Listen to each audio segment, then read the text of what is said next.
I think the lights are going down now, and there's a bell, which in this place means that it's the next session.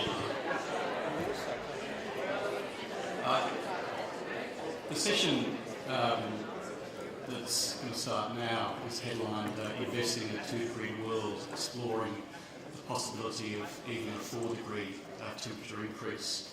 To start off with, I think we're going to have a really informative presentation by Malte Meinshausen, who will give us a bit of an update on the science. And it will also include, I believe, and I'll ask him to do so, provide us an update on what the pledges in Paris mean for possible climate change. Now, Professor Malte Meinshausen is the Director of the Australian-German College at the University of Melbourne, and affiliated with the Potsdam Institute for Climate Impact Research, and each year the people at that institution provide updates at the UN conference about what the pledges mean that every country is making for possible temperature increase. So I think Professor Meinshausen is very well placed to provide an update on that. After that, we're going to have a panel discussion with the gentleman to my right, and going from second left we have Toby, the Chief Resilience Officer from the City of Melbourne. On the far left we have Chris Newlan, who's the Head of Strategy and Corporate Affairs at the Suncorp Group, and in the middle we have Ross Barry from First State Super, Head of Research and Origination. I think really what we'll be discussing today is around the issue of adaptation to the physical impacts of climate change, and what investment decisions should be made or can be made to prepare either for a 2-degree increase in temperature or a 4-degree temperature increase. But I'll hand over to Professor Meinshausen to give us an update.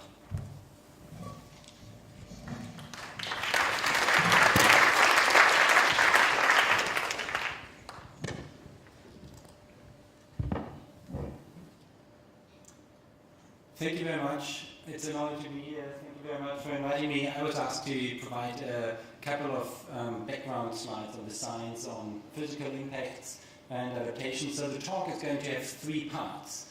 The first one is pretty pictures. The second one is some complicated graphs. And the third one, to follow the good request of talking about the IGCC, is just pure numbers. So make it pick. Let's start with the pretty pictures. Where do I point this thing to? To back there? Yeah. No? You have to switch it on.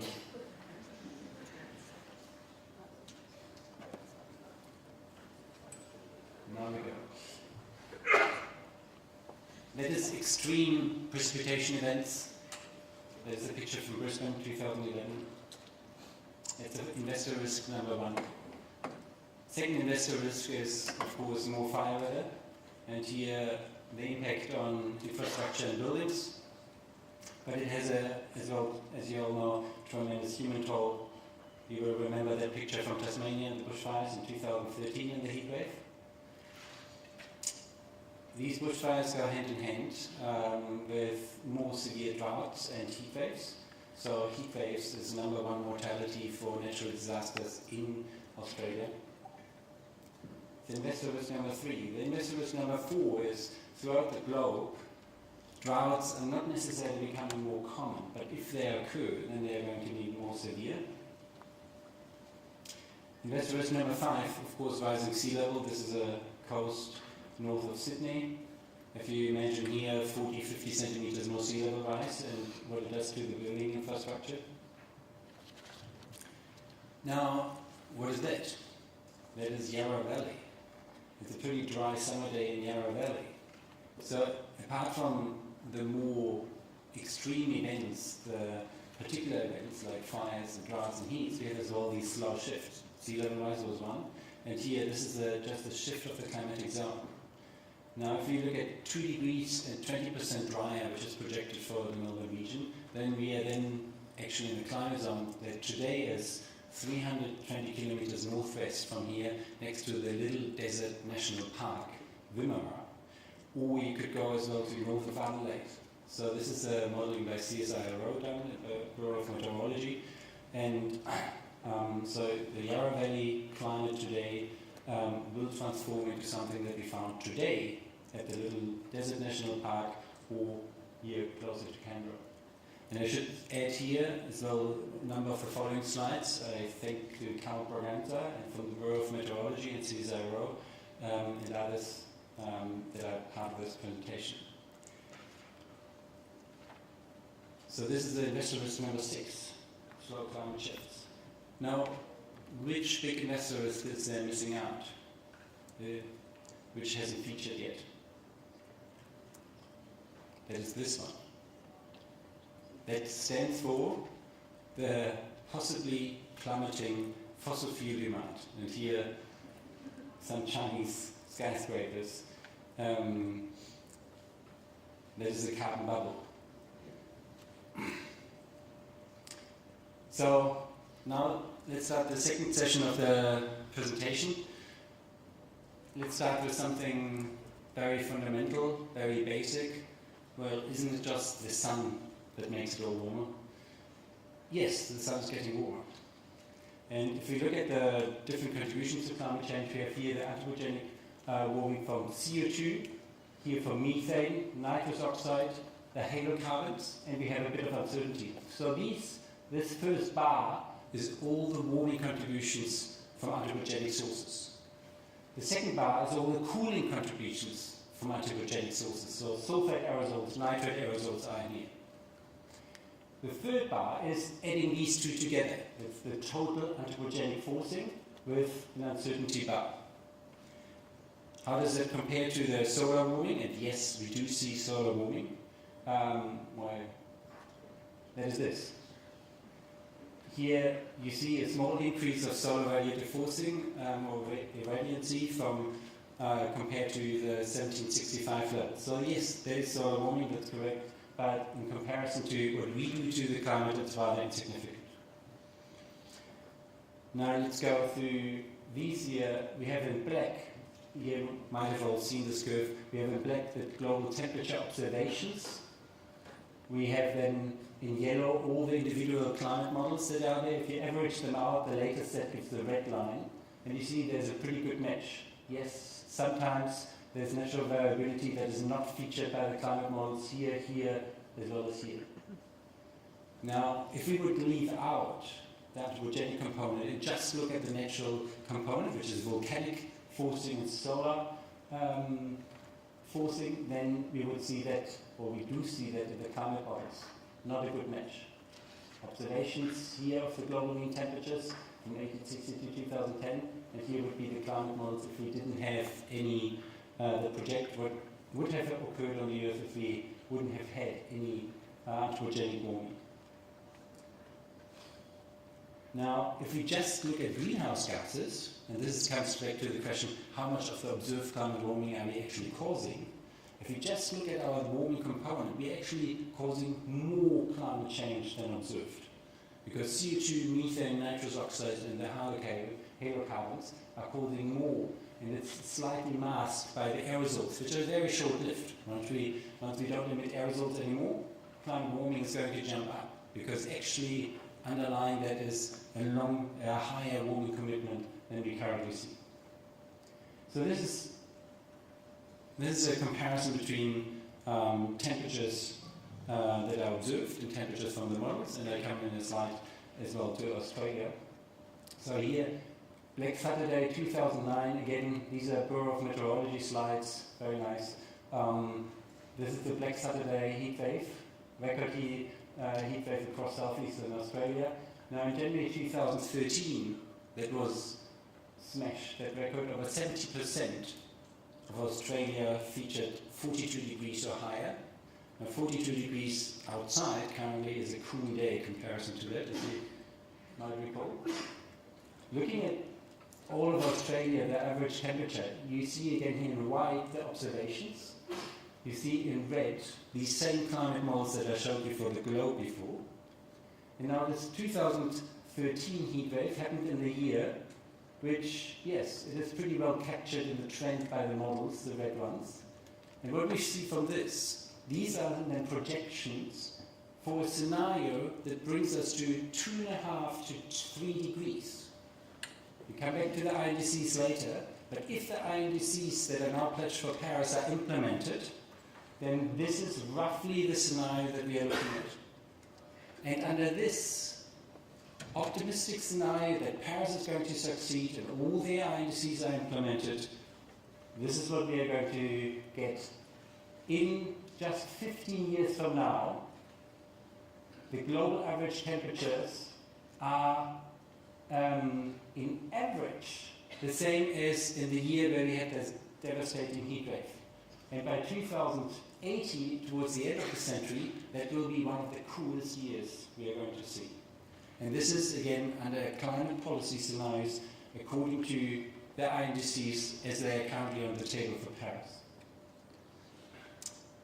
Now, we are setting temperature records. You see here, it is not only something for projections for the future, but we are already observing those. These are the numbers of the hottest days on record, or the hottest annual averages, temperatures. Here, they increased dramatically in the last decades. We have here the number of days when the national temperature was in the Australian temperature was in the hottest 99th percentile. So that means here are all days plotted that are in the upper 1 percentile for a year. That makes around 3.6 days. Should be there on average. Like 3.6. This should be the long-term average. Now you see here, when you compare the trend line from 1910 to 2010, we're now seeing years which have 27, not 3.6, but 27 days are in the upper 1 percentile if you look at the hottest days of the whole record. Now, bushfire, political issue. Is it caused by climate change? No, it's not caused by climate change, but climate change contributes to the occurrence of bushfire. So here you have the forest fire danger index. Now you have here the increases and the decreases of forest fire danger index across Australia. The filled circles are the significant changes. Who can spot where there's a decrease in forest fire danger? Well, there's a here grey little circle at the Brisbane airport. Everything else is red. Everything else is increasing forest fire danger. And this is what we observe. Sea level rise, these are the projections taking all the components of sea level rise together. That's the warming of the ocean, the thermospheric expansion makes a contribution, the glaciers, and the Greenland and Antarctic ice sheets. Now, under the most optimistic scenario, we're going to see 45 centimeters until the end of the century. There's an uncertainty range around it. And then, under the more pessimistic scenario, it's a 75 centimeter. But that's not the full story. First, in Australia, we're going to see slightly higher sea level rise than the global mean average. Only 10%, but that adds. And then, of course, at the end of the 21st century, that's not end of story, it's a very inert system, the glaciers and the ice sheets. So we're going to see, we are committing to much more sea level rise. In fact, we are looking at these sleeping giants, Greenland and Antarctica. And there was, as you probably heard, there were publications coming out that here, the Thwaites Glacier, there is now an unstoppable tipping point reached. We are likely to lose the Thwaites Glacier, raising over the very long term, hundreds and possibly thousands of years, 1.2 meters from that glacier now. That causes more glaciers in the vicinity to disintegrate. That would be 3 meters. If we burn all fossil fuel, the whole of Antarctica would go. That would mean 58 meters.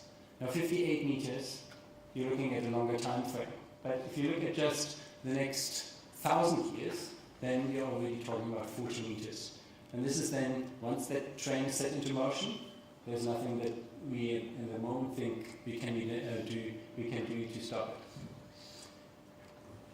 Now, if you only want one slide, which encapsulates it all, then this is the slide from IPCC. You have here the reason for concern, the unique and threatened ecosystems, the extreme weather events, the distribution of impacts, global aggregate impacts, and the large-scale singular events. The Greenland and Antarctica would be in the last column, coral reefs would be probably in the first column.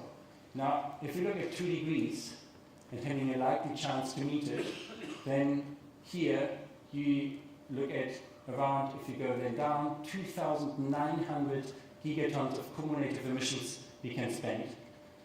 That means for all greenhouse gas emissions, by the middle of the century, 2050, we are then at around halving global greenhouse gas emissions by 2050. Again, spoiler alert, with Paris, we are not looking at halving global emissions or even decreasing them. Global emissions are still going to go up until 2030 if these IGCs are implemented as they are on the table right now. So, staying below 2 degrees, we would like to challenge is halving, limiting cumulative emissions to 2,900. Now, the last set of slides is just about this last number, the last investor risk.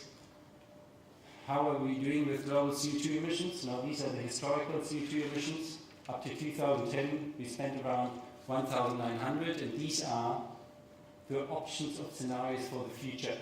We can have a low mitigation scenario. This is the medium mitigation scenario, or that Paris scenario that I showed you before in these orange lines for Australia.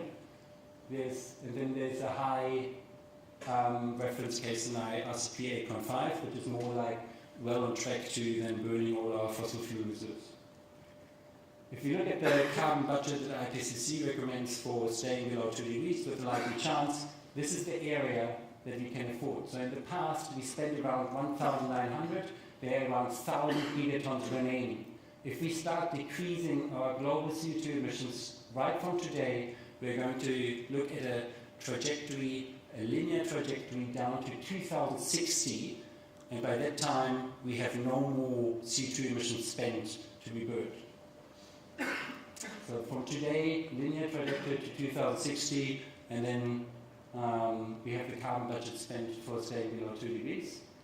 If we wait until 2020, then we are looking at a steeper decline and a complete phase out by 2050. Now there's a third option, overshooting our budget, which is not uncommon for budgets in general if you look at financial budgets and politicians. And then you would go down here to negative emissions with afforestation and CCS in the later part of the century, which many scenarios assume. Now this is then the main conclusion for Paris. In addition to the INDCs, you might want to see something like a long-term target that puts us on the track, or puts at least our minds on the track of zero emissions in the future. And as previously mentioned, thank you very much, the G7 agreement in Hellimore, the summit in June, has that decarbonisation over the course of the century already in mind. You could argue that over the course of the century might not be as stringent as science would tell us, but still, it's a signal in the right direction.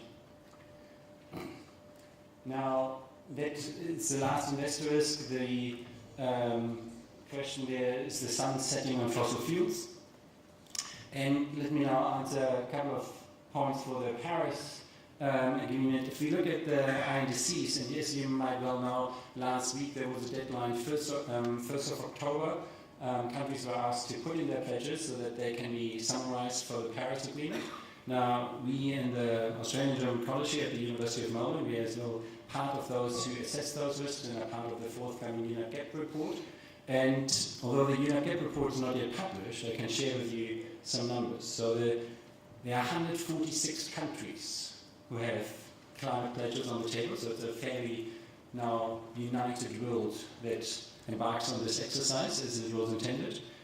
It covers 86% of global emissions. So global emissions in 2010, all those countries that submitted INDCs make up for 86% of them. Coincidentally, that is as well 86% of global population that is in those countries that put in INDCs. That was nearly not the case because India only submitted in the very last minute. The bad story now is, as I said before, global emissions under these IGCs are still projected to rise until 2030 above current levels. And that's not the right trend. We need to look at how to decrease global emissions. It's around a 3 gigaton improvement in 2030 if you compare it to scenarios that have all the policies in place that are necessary to meet the 2020 targets, and then you keep these policies constant from 2020 to 2030. And so the INDCs would then require additional policies that lower global emissions by around 3 gigatons in 2030. Of course, there's an uncertainty range around it. But we are still 10 gigatons then away from those scenarios that would give us a cost-effective mitigation of 2 degrees with a likely chance. So we only will have made by 2030 around a quarter of the necessary pathway to get to a 2-degree pathway. Now, that was probably depressing, so some uplifting numbers. Per capita emissions will start to decline. The INDC should be seen as an upper bound, as we saw China put on the table an INDC of peaking emissions by 2030, but in fact possibly we could look at Chinese emissions peaking by 2020. And then thirdly, I talked all about risks, but as was mentioned by previous speakers, it is as well about tremendous opportunities. And let's just take the Indian pledge that came in the last minute. They pledged 40% non-fossil fuel energy, electricity, power generation capacity by 2030, 40% non-fossil. That is, for India, possibly not so ambitious. However, they have a national target in 2022 of 100 gigawatts solar. At the moment, they're around 6 gigawatts solar. So if they meet their national target, the national solar mission of 100 gigawatt by 2022, and then we just assume a continuous installment of solar PV capacity until 2030, then they well overachieve their IGC targets. In fact, the 40% non-fossil target is then reached already before 2020. In 2019, India is going to reach what it pledges now for 2030 if they really implement the national solar mission plan. So there's a lot of positive dynamic going on in the INDCs. If you just look at the raw numbers, we are probably getting depressed. But there are tremendous investment opportunities in the low emission sector. 100 gigawatts, as we heard in China, these numbers in the renewable sector are even bigger. Then thank you very much. You can see some of our numbers in the coming weeks on our website, climatecollegeunimel.edu.au. Thank you very much.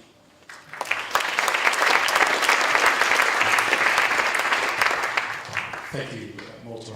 Really important reminder of the science which underpins all of the discussions we're having over the next 2 days. As I said, the session that we're having now is very much to talk about investment decisions and choices that need to be made in light of the sobering data that we've just had put up over our head. I'd like to start with starting at the, I don't know whether this is going to go out of folks and at the coalface. And start with Chris. I mean, we're looking at the future, but what are you seeing now? What are you seeing over the last 10 years in terms of the number and severity of events, and what does that mean for Suncorp? I think we agree with the pretty pictures. More fires, more cyclones, more floods have been the reality for Australia over a number of years. Our data shows that probably every 10 years or so we have a cluster of significant natural hazard events, and that's been the case since the 1940s or earlier, since we've actually been tracking that data. So there's no new news in the fact that Australia has natural disasters, and those disasters happen on average every 10 years or so. What we have seen is the frequency of those events within that cluster and the severity of those events have increased substantially. And even this year, last financial year, we've just announced our results to the market, so no confidential information here, but in the last 12 months alone, we've had approximately $1.2 billion in natural hazard claims alone. Now, we haven't been graced with shocking images on our television screens of fires and floods and all of those sorts of things that we saw in 2011, but we've had a significant number of smaller events, but the frequency of those events compared to previous years have gone up, which has added to our costs. And clearly, we've got to pass those costs on. We've got reinsurance partners in place that help us manage those capital-related issues. But those events translate into high insurance premiums for average Australians. And you draw the connection directly with climate change. You don't sort of put it down to sort of increased population density in certain areas. I think it's a range of factors. Increased population density in areas is one. Poor planning decisions is another. There's a real importance here for governments to get better at planning and getting better at actually recognising the fact that climate change is real and adapting our communities in a way that helps us manage those issues as they arise. And we've seen some appalling examples of planning decisions made. I'll give you one. The Gold Coast is very susceptible to flood and storm surge. Anyone that's been there and has been through that canal system would recognise that. And a development got approved on that canal system some 18 months ago. And the condition that the council set down for approval of that development is that they needed a helicopter pad to rescue people, and they needed life rafts to be put in place as well. And we thought, well, why don't you just stop the development in the first place? That would be the smart decision made. So we've got a lot of work to do. I think the current federal government's starting to think the right way, and we're going to continue to work with them on those issues. Ross, can I ask you, what impact on valuation assets are you already seeing in light of these sort of figures and risks that we're talking about? Well, I think it's already very evident in the fossil fuel sector. So if you go straight to fossil fuels and to listed markets, you can see we talked about Peabody and Arch Coal and some of these earlier that have gone from $80 to $3 and the like. Sorry, just a strategically placed story from ANZ in today's financial review to illustrate the point. But I think it's probably a little bit more opaque and a little bit harder in some of the unlisted markets to appropriately value or appropriately discount assets for a risk which is a bit of a nebulous risk. It's potentially a systemic risk rather than a traditional volatility or cyclical type of risk which is built into financial models. So I think the wheels are spinning very fast within a lot of organisations around how they try to price that type of risk and start building it into due diligence before they make investments. We'll come back to that a little later on, but I just want to bring Toby in the conversation. First, you could explain to me what a resilience officer is, but in your position at the City of Melbourne, how do you see the various risks manifested over the different types of asset classes or infrastructure? I mean, how does it manifest on the ground? Well, if you'll indulge me, let me just give a little bit of context about the role. So the role has come about, this Chief Resilience Officer role, as a result of the largest single investment that the Rockefeller Foundation in the US has ever made. And they basically, if you take a look at the conversation we're having today, have said, if you take what is the single biggest benefit that we as an institution could deliver to the world? And they said the world, the future is urban, but equally as it is urban, as we have ever greater numbers of cities, and as the cities that we already have expand in size, so the consequence of events happening in those cities is so much greater from a financial perspective, from a human cost perspective. And so they are financing 100 roles, of these roles in 100 cities around the world. And the definition of resilience to which we are all working, and excuse me, it's slightly wordy, but it is at least descriptive. So all of us are across these cities are looking at urban resilience as the ability of a city, its institutions, organisations, communities, businesses and systems to anticipate, to adapt, to avoid, and where they cannot do those things, to mitigate or bounce back from a wide range of shocks and stresses that will be increasingly prevalent throughout the 21st century. So buried in that is a huge sort of set of climate change related impacts and consequences. That really, when you take the definition that broadly, what thus we are applying, and not just in the city of Melbourne, but across metropolitan Melbourne, really relates to all asset classes. There's a natural bent towards infrastructure and property, but the reality is that this is as much about the viability and prosperity of the economy in its pure form rather than just its assets. Final comment I would say, though, is I think one of the things that is different about the concept of resilience to that of sustainability is that resilience is a profoundly human construct and concept. If I asked most of you in this room to characterise what it would mean to be a sustainable human, I would suggest that most of you would come up with some kind of answer, but it's not clear. But if I said to you, what does it mean to be a resilient person? It's something we understand very quickly. And I think ultimately our cities are manifestations of us as humans, and so I think that's also an element that we're bringing to all the work we're trying to do. Well, just make one there. Toby, you mentioned the words, the ability to bounce back, and resilience gives you that ability to bounce back. Just a statistic to prove our inability to bounce back, and that's one that we often quote in the insurance industry and talking to government. 97% of government funding around disasters is spent after the event, so it's cleaning the mess up once it's happened. 3% is spent on preventing the event preventing the damage from happening in the first place. So you can never prevent an event, and clearly some of the statistics professors put forward will help build that resilience around reducing the propensity for climate change itself. But when the events actually happen, we only spend 3% of total funding in preventing that damage from happening in the first place.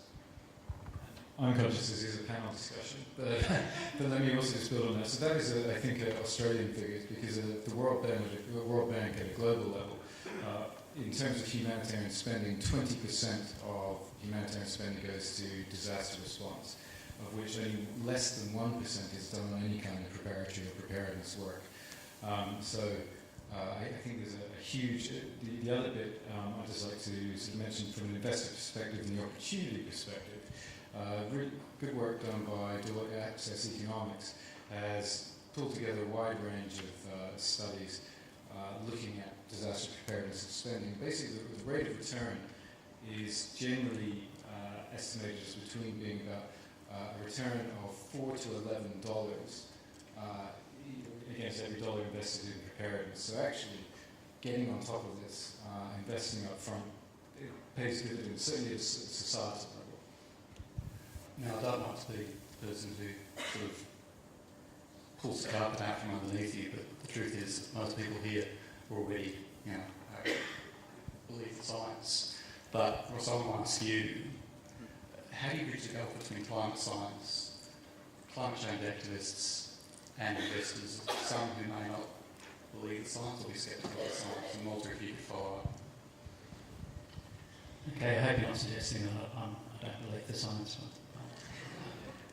Yeah, look, I think I have heard at a few earlier functions with IGCC around this divide between the climate science community and the activist community, if you like, and institutional investors. There's two wheels that are sort of independently spinning, one focused on climate science and modelling and hazard monitoring and all that sort of thing, and the other one making asset allocation, portfolio construction decisions, complete sort of divide. I don't think that's accurate. I think most super fund boards around Australia are very focused on a lot of the issues, but it is difficult to work out how to then integrate a lot of that stuff into decision making. And so my colleague Lisa McDonald, who's here up the back, and I were charged with doing this 12 or 18 months ago.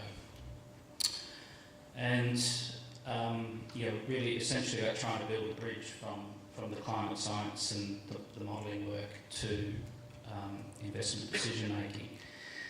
And the truth was that a lot of the things we needed were already there to do that, and it's nothing we did, it's all the stuff that you lot did with all the work, all the pictures, all the heat maps from the Bureau of Meteorology and IPCC and all the projections, Lane's paper on energy Darwinism, the Mercer paper on the modelling, asset allocation modelling, all that, it's all the stuff's there, it's just about sort of pulling it together into a coherent story. And the critical thing is to actually get away from the emotive ethical issues and worries about saving the world to really linking those pictures and heat maps and things to the issue of financial risk to portfolios. And it's not difficult to do once you start seeing the fires and reading about the class action against AusNet, for example, the flooding of the coal mine in Newlan, the insurers have had to dial up reinsurance, have had earnings downgrades just because of the increased level of catastrophe. It's not a too difficult connection to draw. So we've just gone through that process, or we're in that process, I should say. I know it's a long answer, but I do want to just acknowledge a lot of people talk about this mismatch in time horizon, and they say, investors are lengthen their time horizon. They've got to go from 5 or 10 years out to 40 years. Well, I can tell you that's just not going to happen. And what has to happen is that you've got to bring this problem back into the time frame of investors. And I think the real game changer was the paper from Carbon Tracker, the unburnable carbon paper. It was a real game changer for the industry because it basically put the whole issue of stranded asset risk right front of mind as a problem that was impacting fossil fuels industry today and was going to impact over the next 5 or 10 years. And I think I'll commend the people from Carbon Tracker who put that together because it has been very powerful. The stranded assets thesis is a very powerful one to really get your head around the portfolios. Malte is the scientist on the panel. What's your take on how you bridge the gap between science and the investment community? Do you have to be out there more like today, presenting the data again and again and again? So, just one remark. Since I heard it 2 times, there was mentioning the bridge between climate scientists and activists. On the other side, politicians and investors. So, I would humbly disagree. There should be a dividing line between climate scientists and activists. So each part has its role, and the climate scientists have the role of really trying to figure out what are the numbers, how much do we have to reduce in order to have what probability of staying below what temperature and what are the climate impacts. And then there's a role for the activists, or if you want to call them the larger non-governmental organization community, and Carbon Tracker is one of them. They do tremendously nice outreach work in terms of that concept. We can't afford to burn all fossil fuels. And it was climate science who put out the numbers. Carbon Tracker took it on and had that powerful communication within that particular community. And so there's a role for these NGOs, there's a role for climate scientists, and then of course what's probably necessary is the social scientists, the political scientists who are giving a hand to the politicians who want to devise clever policies where in the end you can vote with your purse, you can vote with your wallet. It's coming down to a price on carbon, and that price on carbon has to have the broad societal support. And if everybody then doesn't have to think about climate change, but can just make the economically better investment decision, whether it's a household putting solar PV on the roof or whether it's an investor, then we are starting to solve the problem. But there it needs just the clever policies, the clever communication strategies, maybe not calling it a tax, for example, and the like. Well, the challenge has been throwing out some clever policies, and I think the Minister is here very soon. Chris, you're on the hotspot now, you've got an opportunity. What role does government have to play in this equation? I think government plays a critical role, and not to say government is the only solution to the problem the insurance industry faces. As I said, we recognise climate change is real. We see it. Particularly in recent times, year on year. And our focus has been very much to recognise that and ask the question, how can we make our communities stronger and more adaptable? We've spent a lot of time in North Queensland. For Suncorp, that's our heartland, and that does face significant cyclone risk. A category, if you just imagine anyone's been to Cairns, I'm sure many of you have, or Townsville, a Category 5 cyclone that blows into one of those two cities would be a catastrophic event. And the research and the work that we've done up there with James Cook University says to us that there's some fairly basic, fundamental and reasonably simple things that governments can help people do to make their homes more resilient to those sorts of events, and that would reduce the likelihood of loss of lives, and would certainly reduce the property losses, and would also reduce significant cost of the insurance industry.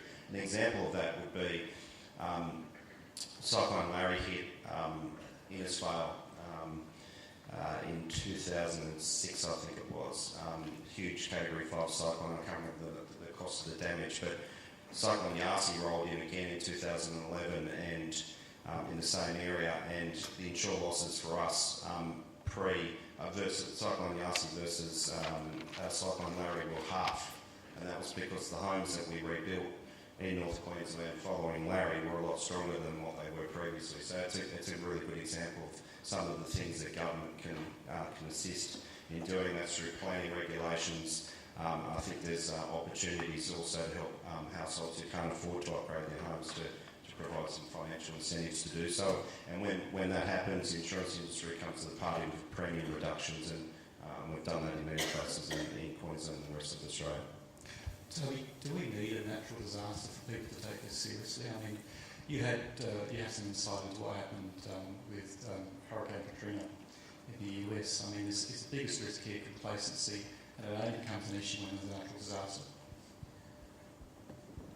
I think that in Australia, to your point about complacency, I think that there is a need for us to essentially flip our approach to risk, where we are quite hazard tolerant from a broad kind of environmental natural hazard in that context, but actually quite risk adverse in certainly an entrepreneurial investment perspective. With more Australian startups funded from the US than out of Australia. So there's a need to sort of to flip that risk approach. If you take the example of Hurricane Katrina, and actually also just picking up on Chris's point, one of the things that you sort of talk about in my emerging industry is, and you'll have heard it in different contexts, never waste a good disaster. But equally, if you go back to the beginning of what I was saying about the sort of the complacency and so forth, if you take a look at the way that we very quickly, and this also touches on the political piece, got rid of water restrictions at the quickest sign of drought breaking here following 2009. If you take a look at the way, how big do the Queensland floods have to get before we, really build resilient homes across the board?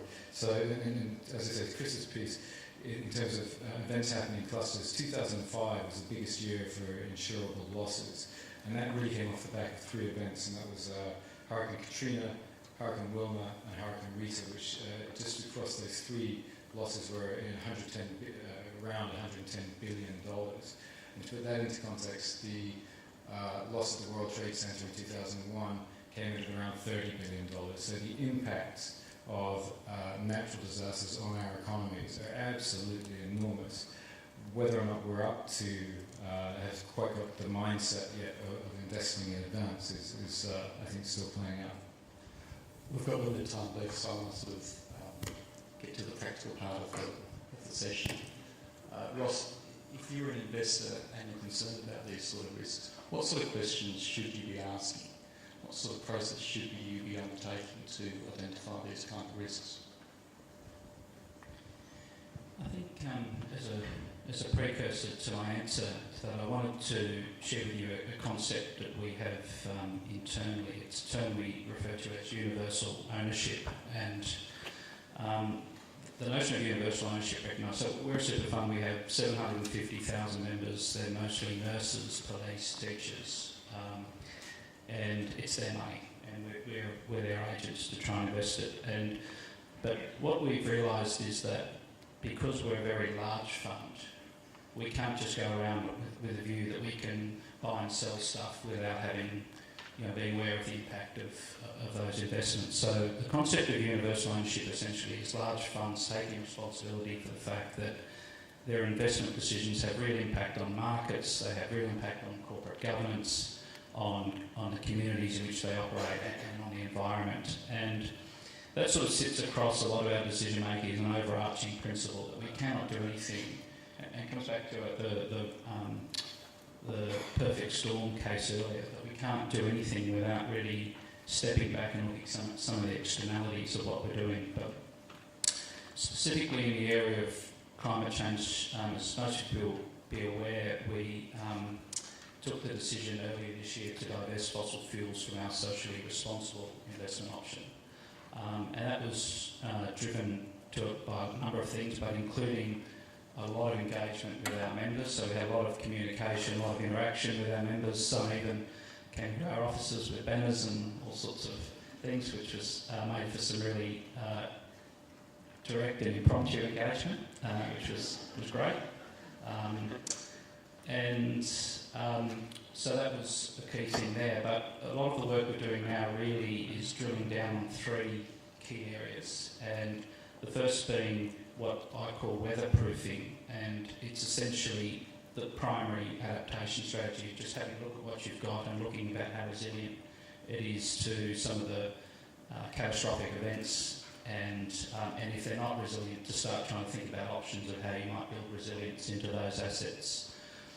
The second one is really around engagement. So we've got a very, we're in the early stages of a very engaged practice of engagement. So we have very good access to a lot of company CFOs and CEOs, and some very good resources available to us now.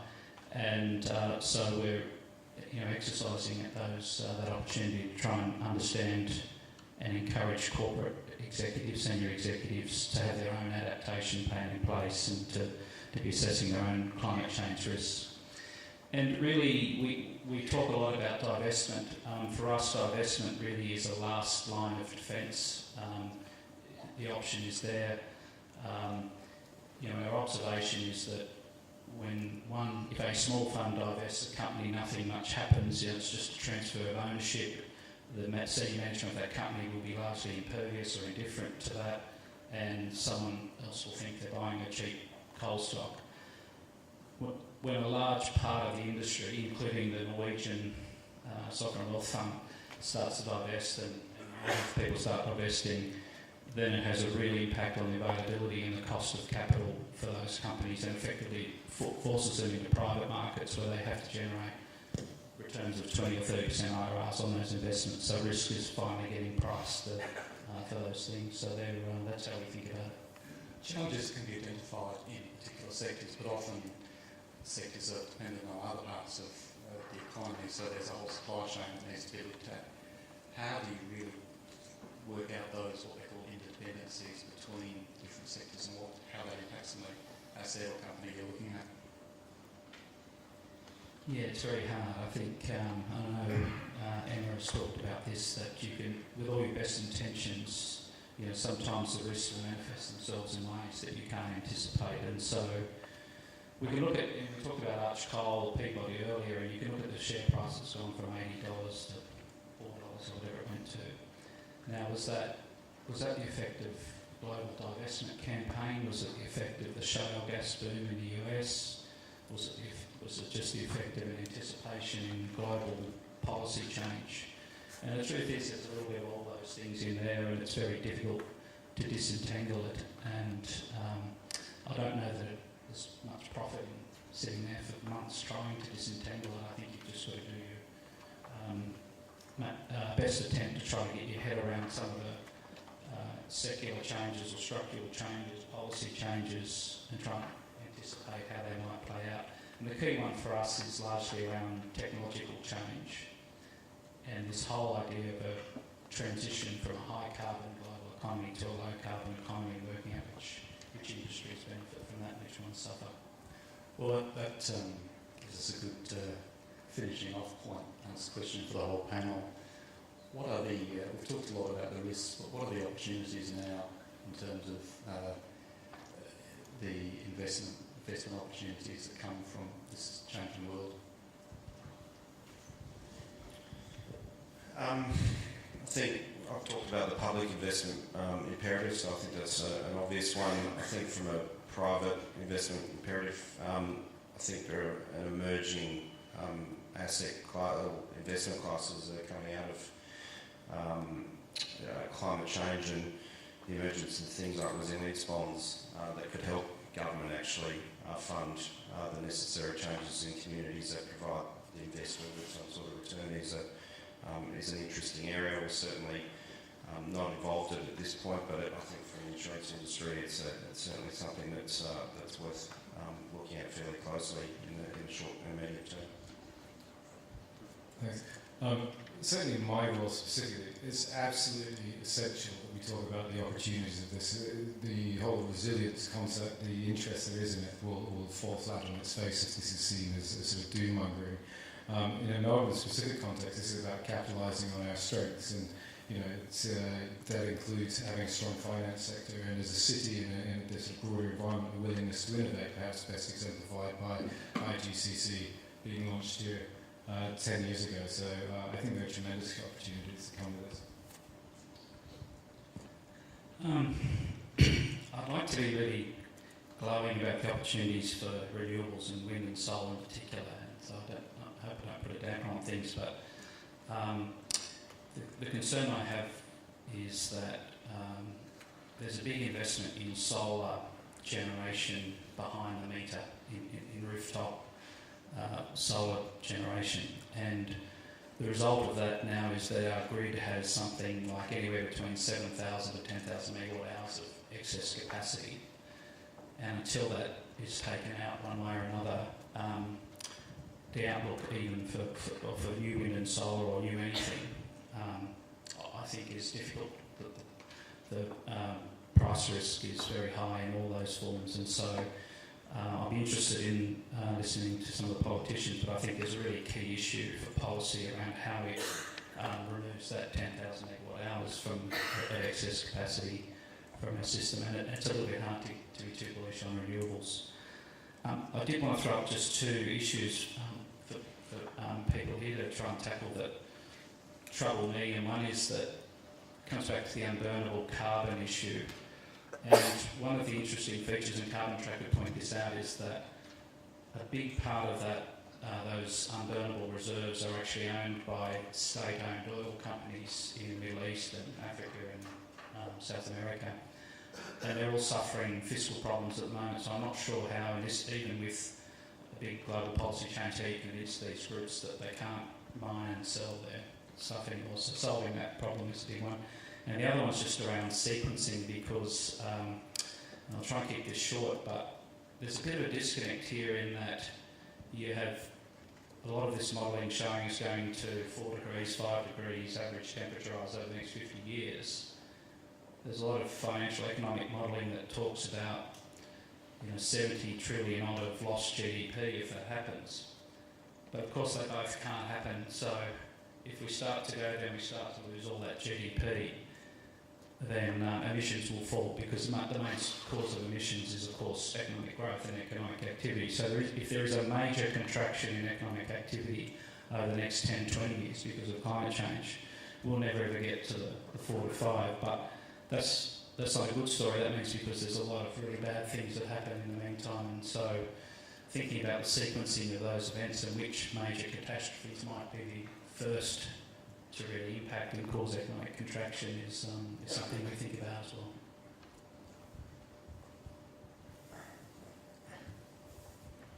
Yeah. So, in terms of the opportunities, that would really come from a much more simple and much more optimistic perspective. Australia is an energy superpower in the current world, in the fossil fuel world, and to lend a phrase from Boscano, it's going to be, and it can be, an energy superpower in the low carbon and zero carbon world. Australia, as we all know, is blessed with renewable energy resources. The best solar PV sites in Germany are as good as the west coast of Tasmania. So you really look at wind and solar resources here that are unparalleled in the developed world. You can build energy-intensive industries powered by renewable energies if you look at the longer time horizon, 2050, 2100, and then Australia can have another energy superpower role in the world. However, you have to be quick because Hillary Clinton, as part 3 of her program running for president in the United States, says to make America the energy superpower in the world, in the low carbon world. So if it's going to be Australia or America, you better start winning the race. And just very quickly, I think, again, the difference between resilience and sustainability, you want that bit of spare capacity in the system. And certainly if you're an investor sitting in one of your very tall buildings in 45 degrees when there's a blackout, you may well wish you'd someone to put solar on top. That rounds us up for the afternoon, and I think the next speaker is now here and ready to take the stage. Or do we have some time for questions?